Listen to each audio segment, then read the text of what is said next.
اتفاق میں برکت ہے۔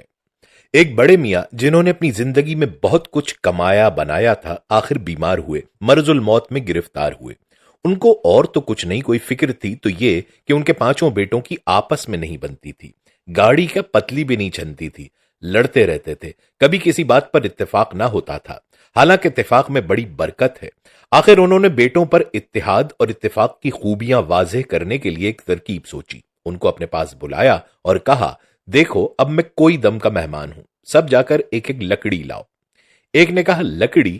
آپ لکڑیوں کا کیا کریں گے؟ دوسرے نے آہستہ سے کہا، بڑے میاں کا دماغ خراب ہو رہا ہے، لکڑی نہیں شاید ککڑی کہہ رہے ہیں، ککڑی کھانے کو جی چاہتا ہوگا۔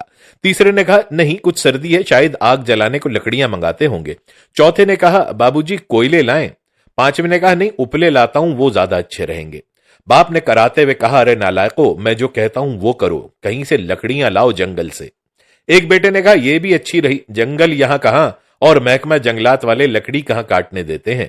دوسرے نے کہا اپنے آپے میں نہیں ہے باپو جی، بک رہے ہیں جنوں میں کیا کیا کچھ۔ تیسرے نے کہا بھائی لکڑیوں والی بات اپن کی تو سمجھ میں آئی نہیں۔ چوتھے نے کہا بڑے میاں نے عمر بھر میں ایک ہی تو خواہش کی ہے، اسے پورا کرنے میں کیا حرج ہے۔ پانچویں نے کہا اچھا میں جاتا ہوں، ٹال پر سے لکڑیاں لاتا ہوں۔ چنانچہ وہ ٹال پر گیا، ٹال والے سے کہا خان صاحب ذرا 5 لکڑیاں تو دینا، اچھی مضبوط ہوں۔ ٹال والے نے لکڑیاں دی، ہر ایک خاصی موٹی اور مضبوط۔ باپ نے دیکھا تو اس کا دل بیٹھ گیا۔ یہ بتانا بھی خلاف مصلحت تھا کہ لکڑیاں کیوں منگائی ہیں اور ان سے کیا اخلاقی نتیجہ نکالنا مقصود ہے۔ آخر بیٹوں سے کہا اب ان لکڑیوں کا گٹھا باندھ دو۔ اب بیٹوں میں پھر چمگوئیاں ہوئیں، گٹھا وہ کیوں؟ اب رسی کہاں سے لائیں بھائی، بہت تنگ کیا ہے اس بڈھے نے۔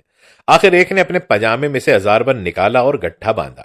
بڑے میاں نے کہا اب اس گٹھے کو توڑو۔ بیٹوں نے کہا لو یہ بھی اچھی رہی، کیسے توڑیں؟ کلہاڑا کہاں سے لائیں؟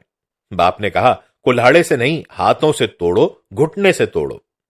حکم والد مرگ مفاجات، پہلے ایک نے کوشش کی اور پھر دوسرے نے، پھر تیسرے نے، پھر چوتھے نے، پھر پانچویں نے۔ لکڑیوں کا بال بھی کا نہ ہوا۔ سب نے کہا باؤ جی ہم سے نہیں ٹوٹتا یہ لکڑیوں کا گٹھا۔ باپ نے کہا اچھا اب ان لکڑیوں کو الگ الگ کر دو، ان کی رسی کھول دو۔ ایک نے جل کر کہا رسی کہاں ہے، میرا ہزار بند ہے، اگر آپ کو کھلوانا تھا تو گٹھا بندوایا ہی کیوں تھا؟ لاؤ بھائی کوئی پینسل دینا، میں ہزار بند ڈال لوں پجامے میں۔ باپ نے بزرگانہ شفقت سے اس کی بات کو نظر انداز کرتے ہوئے کہا اچھا اب ان لکڑیوں کو توڑو، ایک ایک کر کے توڑو۔ لکڑیاں چونکہ موٹی موٹی اور مضبوط تھیں، بہت کوشش کی کسی سے نہ ٹوٹی۔ آخر میں بڑے بھائی کی باری تھی، اس نے ایک لکڑی پر گھٹنے کا پورا زور ڈالا اور تڑاک کی آواز آئی۔ باپ نے نصیحت کرنے کے لیے آنکھیں ایک دم کھول دیں، کیا دیکھتا ہے کہ بڑا بیٹا بے ہوش پڑا ہے، لکڑی سلامت پڑی ہے، آواز بیٹے کے گھٹنے کی ہڈی ٹوٹنے کی تھی۔ ایک لڑکے نے کہا یہ بڈھا بہت جاہل ہے، دوسرے نے کہا اڑیل ضدی، تیسرے نے کہا کھوسٹ سنکی، عقل سے پیدل گھامڑ، چوتھے نے کہا سارے بڈھے ایسے ہی ہوتے ہیں، کمبخت مرتا بھی نہیں۔ بڈھے نے اطمینان کا سانس لیا کہ بیٹوں میں کم از کم ایک بات پر تو اتفاق رائے ہوا۔ اس کے بعد آنکھیں بند کی اور نہایت سکون سے جان دے دی۔